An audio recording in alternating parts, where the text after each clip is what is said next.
నమస్కారం wisdom news కు స్వాగతం.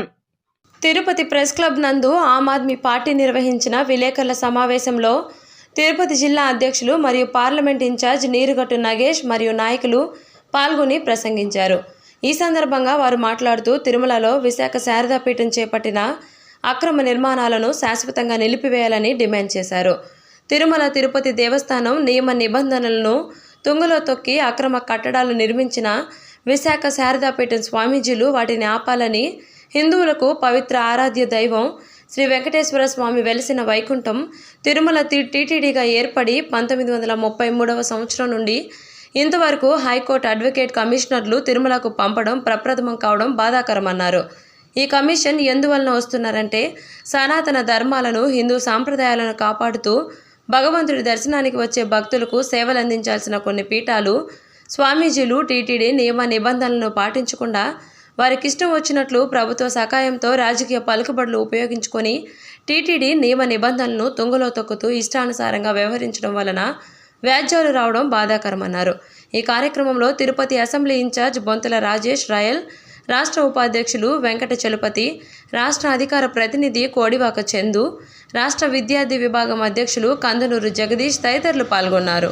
విజిటింగ్ వస్తుందో తిరుమల తిరుపతి దేవస్థానం తిరుమలకి ఏదైతే కమిషన్ వస్తూ ఉందో ఆ కమిషన్ ఈ యొక్క అక్రమ కట్టడం శ్రీ విశాఖ శారదాంబ వారు నిర్మించినటువంటి అక్రమ కట్టడం పైన పరిశీలన నిమిత్తం వచ్చిన సమయంలో తిరుపతిలో ఉన్నటువంటి శ్రీవారి భక్తుల చేత అలాగే సంబంధించినటువంటిది వివిధ రాజకీయ పక్షాలతోటి, ప్రజా సంఘాలతోటి, హిందూ ధర్మాన్ని కాపాడేటువంటి వ్యక్తులతోటి, ధర్మాన్ని రక్షిస్తున్నటువంటి ప్రతి ఒక్క హిందువులను కూడా కలుపుకొని ఆ యొక్క హైకోర్టు వేసినటువంటి కమిషన్లో జోక్యం చేసుకొని స్వయంగా స్వీయ పరిశీలనలో పాల్గొనలు చేసి ఆ అక్రమ కట్టడాలపైన భాగస్వామ్యం చేయాల్సినటువంటి అవసరం ఎక్కడ ఉంది. లేకుంటే కనుక వాళ్ళకి ఢిల్లీ నుంచి ఫోన్లు వస్తాయి, లేకపోతే కనుక సూట్ కేసు మూటలు అందుతాయి. లేదు ఇప్పుడు మళ్ళీ ఇంకోటి చెప్పారు, తిరుమల తిరుపతి దేవస్థానం ఫైన్ వేసేస్తున్నామని చెప్పని. ఫైన్ వేయమని ఎవరు చెప్పారు మీకు? పర్మిషన్ ఇవ్వడమే విరుద్ధం ఉన్నప్పుడు ఫైన్ వేసి దాన్ని కప్పిపుట్టాలని చేయడం అంటే ఇది పూర్తిగా ఇందులో కూడా ఇప్పుడు ప్రస్తుతం పాలిస్తున్నటువంటి వాళ్ళకి ప్రత్యక్షంగా ముడుపులు అందాయి. దీంట్లో ఎంత అవినీతి జరిగిందో తేటతల్లం చేసి శ్రీవారి భక్తులకి, స్థానికులకి తెలియజేసినటువంటి ఆవశ్యకత ఉంది. అలాగే 2వ తేదీన ఆ స్వామీజీ మళ్ళా తిరుమలకి వస్తున్నారు. ఇది చాలా ఆశ్చర్యం వేస్తుంది. చేసిందే దొంగ పని అయితే మళ్ళా శ్రీవారికి అక్కడికి వస్తున్నాడు ఆయన. దీనికి మేము చెప్తున్నాం, భక్తులందరికీ వేడుకుంటున్నాం, ఖచ్చితంగా మీరు ఆ స్వామీజీ వచ్చేటువంటి దానికి 2వ తేదీన భక్తులందరూ కలిసి అడ్డుకోవాలి. దానికి పూర్తిగా ఆమ్ ఆద్మీ పార్టీ నుంచి మేము ముందుగా ఉంటామని తెలియజేస్తున్నాం. కాబట్టి ఈ చక్కటి ప్రెస్ మీట్ ద్వారా ప్రజలందరికీ కూడా ఒకటే తెలియజేస్తున్నాం, ఇట్లాంటి అక్రమ కట్టడాలు ఆపాలని చెప్పని, ఆపేయడం కానీ శాశ్వతంగా తొలగించాలని చెప్పని ఆమ్ ఆద్మీ పార్టీ నుంచి డిమాండ్ చేస్తున్నాం.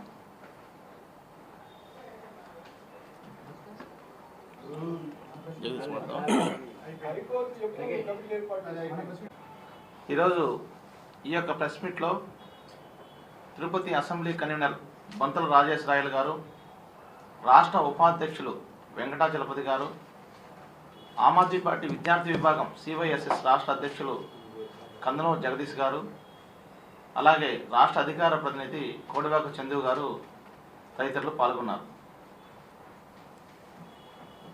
ఆమ్ ఆద్మీ పార్టీ తరఫున తిరుమలలో ఉన్నటువంటి శ్రీవారి భక్తులకి, ప్రపంచవ్యాప్తంగా ఉన్నటువంటి శ్రీవారి భక్తులందరికీ కూడా మేము తెలియజేస్తున్నటువంటి ఒక సంఘటన పైన సభ్య సమాజం మొత్తం కూడా బాధపడాల్సినటువంటి అంశంగాను మనం పరిగణలోకి తీసుకొని ఈరోజు ఈ సమావేశాన్ని ఏర్పాటు చేశాం. తిరుమలలో శ్రీ విశాఖ శారదాంబ పీఠం వాళ్ళు చేపట్టినటువంటి 7 స్టార్ బిల్డింగ్, మామూలుగా ఒక సామాన్యుడు తిరుమలలో కనుక ఎన్నో సంవత్సరాల నుంచి స్థిర నివాసం ఉన్నటువంటి వాళ్ళకి ఒక చిన్నపాటి వాళ్ళు ఉన్నటువంటి ఇంట్లో కూడా మరమ్మతులు చేపట్టాలంటే 1,00,000 ఆంక్షలు విధించినటువంటి తిరుమల తిరుపతి దేవస్థానం వారు యథేచ్ఛగా 6 అంతస్తులతో పాటు కింద సెల్లార్ కలిపితే 7 అంతస్తుల భవనం, అంటే ఆకాశమంత ఎత్తైనటువంటి భవన నిర్మాణానికి ఎవరు అనుమతులు ఇచ్చారు? అనుమతులు ఇచ్చుంటే దానికి కాపీలేంటి? అంత అవసరం ఎంత ఏర్పడింది?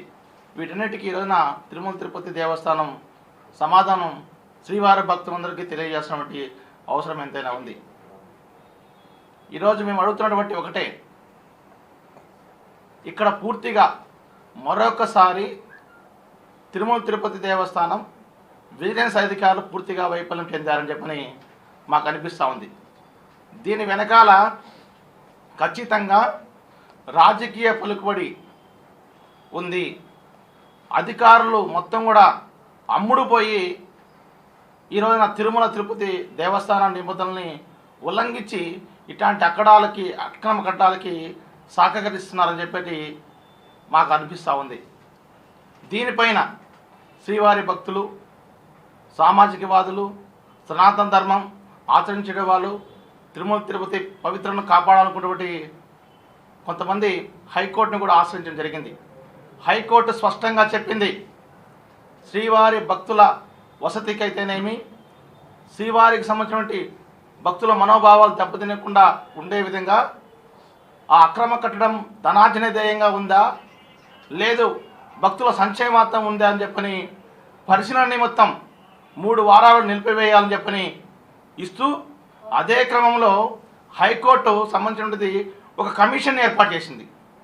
ఈ కమిషను ఈ యొక్క తిరుమల తిరుపతి దేవస్థానం 1933 నుంచి ఏర్పడిన నాటి నుంచి కూడా ఇప్పటి వరకు హైకోర్టు నోటీసులు రావడము, లేకపోతే ఏదైనా చిన్న చిన్న ఉద్యోగ సమస్యలు, లేకపోతే కనుక పాలనాపరమైనటువంటి నిర్ణయాల్లో హైకోర్టు జోక్యం, కానీ ఒక కమిషన్ ఏర్పాటు చేసినటువంటి ఒక చారిత్రాత్మకమైనటువంటి సంఘటన, బాధాకర విషయం ప్రప్రథమంగా ఈరోజు ఈ కమిషన్ ఏర్పాటు చేయడం అంటే తిరుమల తిరుపతి దేవస్థానం యొక్క పాలకవర్గం వైఫల్యం కారణంగానే ఈరోజు ఇలా జరుగుతోంది.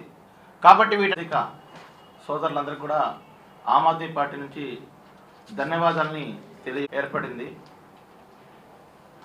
ఈనాటి సమావేశానికి విచ్చేసినటువంటి ఈరోజు ఆదివారం సమయంలో కూడా